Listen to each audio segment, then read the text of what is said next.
Hi, welcome to the last week of our series on cybersecurity employee training for Franklin Public Schools. We are on the home stretch, and this week we are going to emphasize what employees should do if they suspect a breach or unauthorized access. The next couple of slides, we're going to talk about what should be reported. Anytime you hear or see or suspect that something might have been compromised to a computer, our network, or someone's account, it should be reported for further investigation. While the list on the next couple of slides is not comprehensive, here are some guidelines of things that should be reported.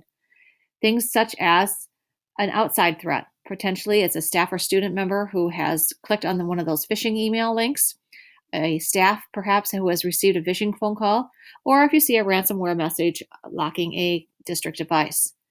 Other outside breaches could include a lost or stolen staff or student provided device, a district provided device, or if you have lost your own a personal device, it belongs to you, that you have configured with district resources such as district email, district access to Skyward, PowerSchool, Oasis, and your device is lost or stolen, it should be reported to make sure that information within those systems does not get compromised.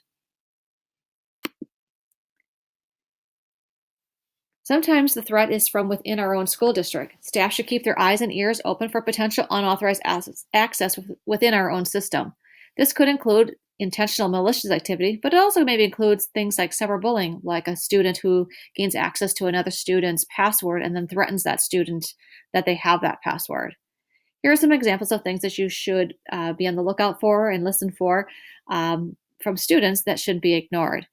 A student who is logging in as a staff member or as another student. Students maybe who would gain unauthorized access and therefore you find installed games or other programs onto district devices. Students who may be accessing a password protected area such as our network shared folders or other areas that you don't think the student should have access to.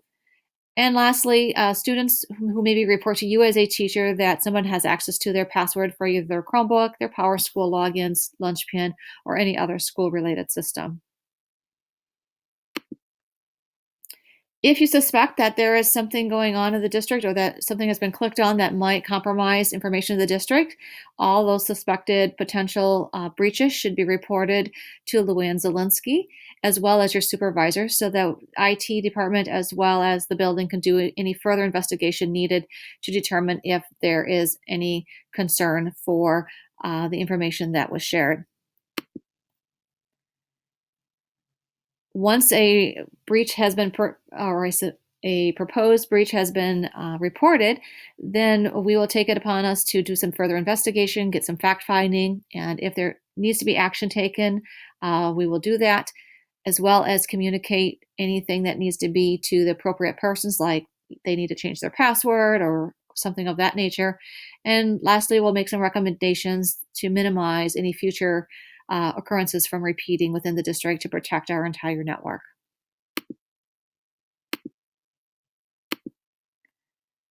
That wraps up our series on cybersecurity employee training. If you can keep these three things in mind, think before you click.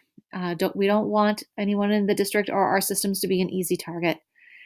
Question: second guess everything related to phone calls, emails that lead to asking for questions about account information, money, credit cards, usernames, passwords, birth dates, social security numbers, etc. And keep in mind our own internal processing. If you're not sure or you're questioning something, have a face-to-face conversation with that person that might be making the request, or check things out with IT to have them take a look at something before you click on it and open it. Thanks for watching and have a great day.